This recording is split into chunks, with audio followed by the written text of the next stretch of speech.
السلام علیکم ورحمۃ اللہ تعالی وبرکاتہ۔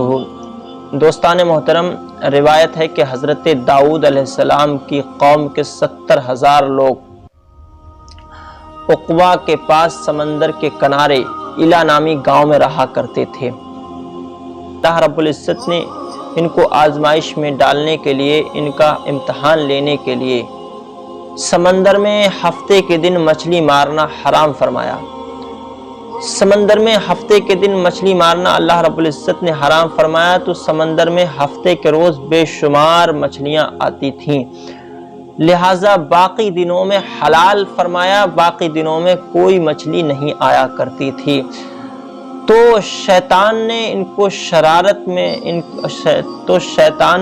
کو ذہن و فکر میں شیطانی شرارت کو پیدا کیا۔ شیطان نے ان کو ڈگانا شروع کیا۔ شیطان نے کہا کہ آپ خشکی کے راستے سے کچھ نالیاں نکال لیں اور خشکی کی جگہ پر حوض کھود لیں تاکہ ہفتے کے دن مچھلیاں آئیں، ان نالیوں کے ذریعے آپ کے حوضوں میں اکٹھے ہو جائیں اور دوسرے دنوں میں آپ مچھلیوں کو شکار کر لیا کریں۔ لیکن اللہ رب العزت نے ہفتے کے دن شکار کرنا حرام فرمایا تھا، لیکن ان کو معلوم نہیں تھا کہ جن نالیوں کے ذریعے ہفتے کے دن آئیں گی تو وہ بھی ہفتے ہی کے دن شکار لکھی جائے گی، وہ مچھلیاں مارنا حرام ہے۔ ان کے ذہن و فکر میں وہ بات آ گئی اور انہوں نے خشکی کے ذریعے نالیاں کھودیں اور حوض بنا لیے خشکی میں تاکہ ہفتے کے دن مچھلیاں ان حوضوں کے ذریعے، ان نالیوں کے ذریعے حوض میں آ جایا کرتی تھیں اور یہ دوسرے دنوں میں مار لیا کرتے تھے، یعنی شکار کر لیا کرتے تھے۔ لیکن ان یہودیوں میں 3 گروہ واقع ہو گئے، 3 گروہ، جس میں ایک گروہ ایسا تھا کہ وہ ایک گروہ منع کرتا تھا کہ آپ ہفتے کے روز ان مچھلیوں کو خشکی کے راستے سے نہ پکڑا کریں، دوسرا گروہ دل سے برا جانا کرتا تھا، تیسرا گروہ ہفتے ہی کے روز ان مچھلیوں کو خشکی کے راستے سے نالیوں کے ذریعے حوض میں اکٹھا کر لیا کرتا اور دوسرے دنوں میں ان کو شکار کر لیا کرتا تھا۔ دوستان محترم، تو ان 3 گروہوں میں سے 2 گروہ منع کرنے والے تھے اور ایک گروہ اس کام کو کرنے والا تھا، لیکن یہ کام حرام تھا، اللہ رب العزت کو پسند نہیں تھا۔ تو وہ گروہ جو منع کرتا تھا، سمجھاتا تھا کہ ہفتے کے روز ان مچھلیوں کو خشکی کے راستے حوض میں نہ لیا کریں، وہ گروہ نے کنارہ کشی کری، ان سے الگ ہونے کا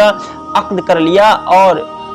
اس بستی میں سے اپنا 3 حصے کر لیے، یعنی اس بستی میں سے وہ لوگ جو منع کرتے تھے انہوں نے ایک دیوار بنا لی اور ان کو الگ کر دیا، اپنے نکلنے کا راستہ بھی الگ بنا لیا اور وہ لوگ بھی الگ ہو گئے جو دل سے برا جانا کرتے تھے۔ لہٰذا اب جو لوگ حرام کام کیا کرتے تھے ان پر اللہ رب العزت کا سخت عذاب آنے والا تھا، اس لیے وہ لوگ جو منع کرتے تھے وہ الگ ہو گئے۔